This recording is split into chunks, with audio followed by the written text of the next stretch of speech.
And hello again from Fox News in Washington. Well, it's been another tough week for Obamacare, with continued problems on the government website and growing outrage over the hundreds of thousands of people whose policies are being canceled. In fact, healthcare.gov was down again for repairs overnight for at least 12 hours. But are these just bumps in the road or signs of fundamental problems? We brought in two experts to debate what's really going on. James Capretta is a healthcare expert with the Ethics and Public Policy Center. Dr. Ezekiel Emanuel is one of the architects of Obamacare and vice provost at the University of Pennsylvania. And gentlemen, welcome to Fox News Sunday. Thank you for having me. All right, so let's start with that pledge from the president when he was trying to sell Obamacare. Here it is. We will keep this promise to the American people. If you like your doctor, you will be able to keep your doctor, period. If you like your health care plan, you will be able to keep your health care plan, period. No one will take it away. But it turns out millions of Americans are not able to keep their plans. They're losing them. Florida Blue has canceled 300,000 people. In California, 280,000 policies have been canceled. In Oregon, 150,000. Mr. Capretta, the White House now says, its explanation is, well, that pledge only counted until the health care law was signed in March of 2010, only for policies that were in effect before then. And anyway, these policies are lousy. Yeah, well, there's two things to it. There was no extenuating circumstances when he said you can keep your plan. He didn't add a clause. It was period. In fact, he said clearly you can keep your plan. He said it once. He said it 1,000 times. This wasn't a minor pledge. It was central to passing the law. It's sort of like President Bush saying no new taxes, the first President Bush saying no new taxes back in 1990, 1988. He broke that pledge, and at least he had the honesty to tell everybody he was breaking the pledge. The president actually pledged this and has never really admitted he was going to break it. There's millions of people who are going to lose it, at least 15 million, including people in the small business community. They're talking about the individual market now. Many small business people are going to lose their plans, too. All right, we're going to get to that, but let's stay with the idea of the pledge, because Dr. Emanuel, the Wall Street Journal reported this weekend that you, in fact, were part of a debate inside the White House at the time about whether or not this claim, you can keep your plan, you can keep your doctor, was misleading. This week, let me just ask the question. It'll be a question mark, and then you can answer it. Whether it was misleading. On Megyn Kelly's show this week, you blame the insurance companies. Here it is. If an insurance company decides it's changing how it's going to structure its plan, that's not the law doing it. That's the insurance company deciding for business reasons. Yeah. But, doctor, the Obamacare law demands that the insurance companies change their plans. Let's get to what happens in the individual market. First of all, I want to say the president takes very seriously, and this he said over and over when I was working for him, let's go back to what I said and make sure we're consistent with it. When we passed the law, we said any plan that existed before the date the law was passed would be grandfathered in unless lots of changes were made. Now, you know, we have to imagine Obamacare not against a blank slate, but against what insurance companies regularly do. Against what the insurance companies... I have to ask you, does Obamacare mandate that insurance companies change their plans to meet certain standards? Yes, it brings it up. But look, we grandfathered in all the pre-existing plans. If you want to change plans or you want to buy a new car, you have to meet safety standards. But that was the rule. Wait, but wait a minute. Your grandfathering is so narrow. For instance, it's not so narrow. Let me give you an example. For instance, if an insurance company changes the copay by more than $5 over the course of the 3 years since 2010, it's no longer grandfathered in. That's usually a 25% change. That's a big change. You have a $5 change in the copay. Now it's not grandfathered. You have to ask the question, how many planks do you change in a boat before it's a different boat? And that's the same thing here. We had a plan. We argued about it. We tried to come up with... You didn't tell the American people. We tried to come up with a... No, we did. We grandfathered in the plans, and we tried to come up with a... You said, now, if this plan is in effect until March of 2010, you can keep it. That's what it says. It says grandfathered... Mr. Capretta? Grandfathered plans were allowed, and if they changed it I didn't too hear much, the president mention the word grandfather in those pledges. That's how we fulfilled his pledge.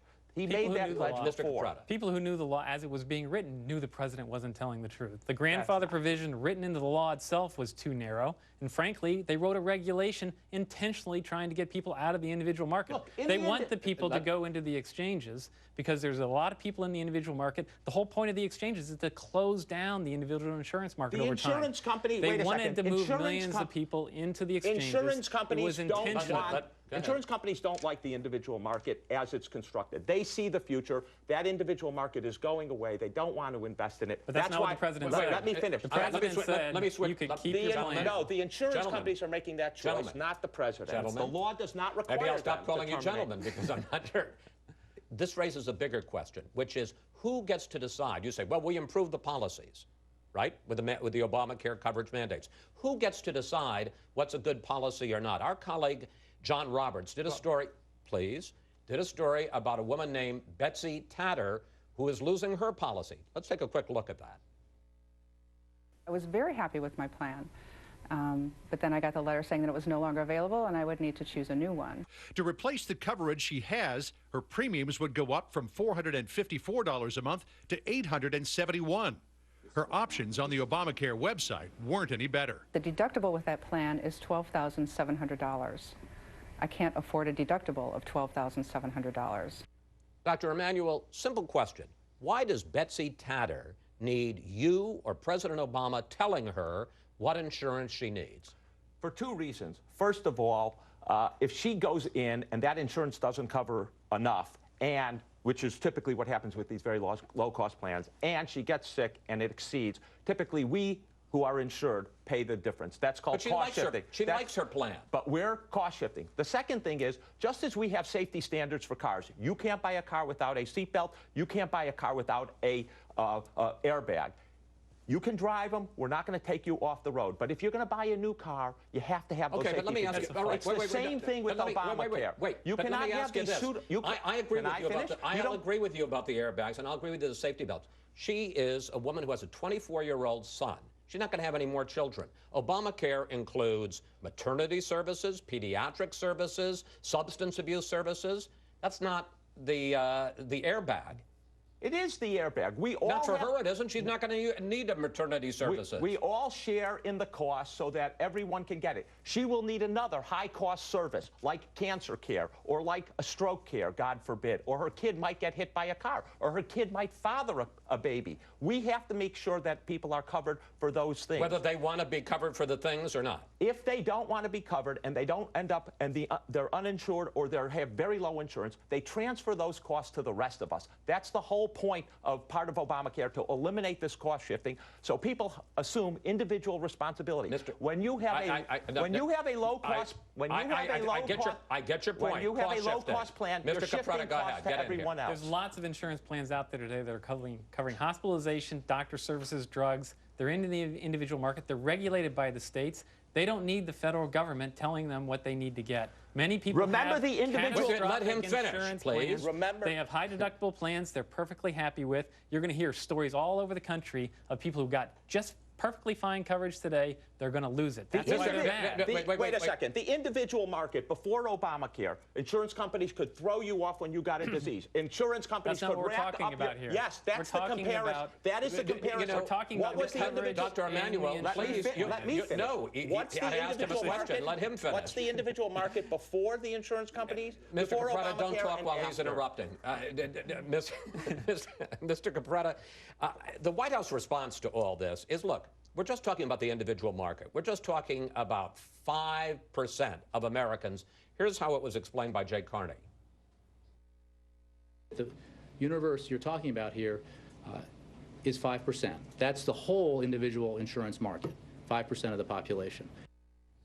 First of all, that 5% represents 15 million people. I mean, the whole Obamacare is to get 30 million uninsured insured, and that's the holy grail, but 15 million is only. Secondly, is it just the individual market that's going to lose their policies? No. Small business plans are also being forced under the new regulations to pool their workers with a larger pool of other small business workers. So if they buy in the fully insured market in the states, regulated by the states, their insurance rates can go up quite a bit. They're going to lose their plans. Lots of small businesses are being faced with this right now and are dropping their coverage, maybe to go into the insurance exchange. Dr. Emanuel, it isn't just small business or the individuals. There are, forgive me, sir, there are big companies, Time Warner, IBM, Sears, Walmart, or Kmart, Walgreens, that are all saying they're going to take people off their coverage and put them into exchanges. None of them are going to be able, of those people are going to be able to keep their current policies. Those are companies making decisions on how they want to insure people. Remember, because of the way Obamacare works. Before Obamacare, those companies could drop coverage at any time. Before Obamacare, companies didn't have to offer insurance to their people, and many didn't, as we know. We have 50 million uninsured people, so plenty of people, and most of those are workers, by the way, who didn't have coverage. Simple question. So before wait a second, before Obamacare, we were having lots of... Are those people going to be able to keep their coverage as the president promised? The president, look, the law does not say Sears drop coverage. Sears decides what's good for Sears. The law doesn't say to the insurance industry, you drop coverage. The insurance industry decides how it's going to make money. When the private companies decide that they're going to drop people or put them in the exchange, you blame President Obama. He is not responsible for that. Mr. Capretta? He is responsible for this. They set up incentives that penalize companies with a very large fine if they don't have insurance that complies with the Obamacare standards. So they pay a big penalty if their workers are getting inadequate coverage. If you're they put under them 50, you pay no penalty, and if you're over 50, it's $2,000. It's not a big penalty. Large incentives in the healthcare law that are forcing companies and encouraging companies to do exactly what they're doing. This was not accidental. It was intentional. Under 50, there's no penalty whatsoever, and you don't have to offer insurance. I want to get into one last area here. Thank you. One of the problems so far is that many more people are signing up for Medicaid than are signing up into the private insurance plans in the marketplace. Let's put up some of these numbers, which are astonishing. These are the latest numbers out this week. In Maryland, 82,000 people have signed up for Medicaid, 3,000 for private plans. In Oregon, 62,000 for Medicaid, and believe it or not, this was the number that came out this week, 0 for private insurance. Mr. Capretta, explain why that is significant and how it could lead to what folks like you call the death spiral for Obamacare. What's happening is these people who go onto the website and actually enter their personal income information, if it's low enough, they automatically sign them up for Medicaid. They just put them in the Medicaid program. There's no premium, so it's very easy. They say, your income's very low, you're on Medicaid. On the other people who have to pay private insurance, they actually owe a premium. So if anyone goes on, actually can make it through the website, figure out what's going on, they find out, hey, I might owe $100 a month for a premium. And the coverage is very... death spiral is the impact this could have if you have people that either don't sign up or are in something like Medicaid and therefore aren't paying into the system. Look, the system will never work unless there are at least 5 to 7 million people in the private side of this exchange, not the Medicaid side. They are nowhere near that. They're a dead stop zero at this point. They haven't signed up hardly anybody. So they're going to have a huge undertaking to try to sign up several million people just from December 1 to February 15. We've got some agreement here. We're both agreed that you need to sign up 5 to 7 million people in the private market for it to be viable. That's the first thing. The second thing is you would expect at this stage of the game, from everything we know about the exchanges, that not a lot of people would sign up. That's why I called for it's got to be fixed by November 30th, because at that point, people are going to begin buying. We have all the way until March 31st to get 5 to 7 million people, and we would expect naturally, I don't pay attention to those numbers, by the way, because we would expect naturally people will put off buying. Wait, let me finish. No, people will put off buying until the end, and therefore those numbers are irrelevant. I have gotten your point, Dr. Emanuel. Here's the question, though. You also agree that if they don't sign up, and I agree, this is early, but if they don't sign up, that you agree that it's going to be very bad for the system, that in fact the premiums are going to go up if the young, healthy people don't sign up. You said this in an article. Look, I agree with that point. There is a potential death spiral if we don't get enough people signed up. But by the way, it's not in just 6 months. We have a couple of years to get this thing up and running and working. And my firm belief, and everything we know from Massachusetts, is that we will get those people. Okay. When you have very good rates like you have in California, $50 for a 30-year-old. We got it. Here's the last question. With all the problems with the website, more than a dozen Senate Democrats, not Republicans, Democrats, are now saying put off the penalties. Even delay, in one case, Manchin is saying delay the entire individual mandate a year. And we heard this week from Max Baucus, the senator who helped write Obamacare. Here he is. Maybe we should start thinking about delaying the penalties. But it's not right to penalize people for mistakes that the government's made because the exchange isn't working. Should the penalties be delayed beyond March 31st? No, they should not be delayed beyond March 31st. If the website's working by November 30th, people then will have a full 4 months to sign up, and that's no reason to delay them. And I don't think you can prejudge now. And if it's working adequately by November 30th, that's a whole new question. But it's way premature to talk about it. I think it's going to be up and running by November 30th. And then, if it's not, we can have a renewed debate. But to call for it now, 30 days before it's even debuted, I think is a mistake. Mr. Capretta, you get the final 30 seconds uninterrupted.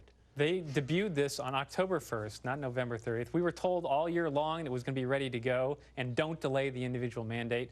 At this point, you've got millions of people losing their coverage based on the promise that they're going to have something that isn't working today, working in just 30 days. The window is closing very rapidly. We should be delaying the whole thing for a year to make sure the thing works. This is health care, after all. To kill This Obamacare, is their health care, after all. This isn't a minor matter. We shouldn't be playing fast and loose with people's health insurance. Mr. Capretta, Dr. Emanuel, it wasn't always pretty. I have to say, I learned a lot. It was interesting. I hope to both come back to continue this conversation because this story is far from over. Thank you both, gentlemen, for coming in today. Thank you.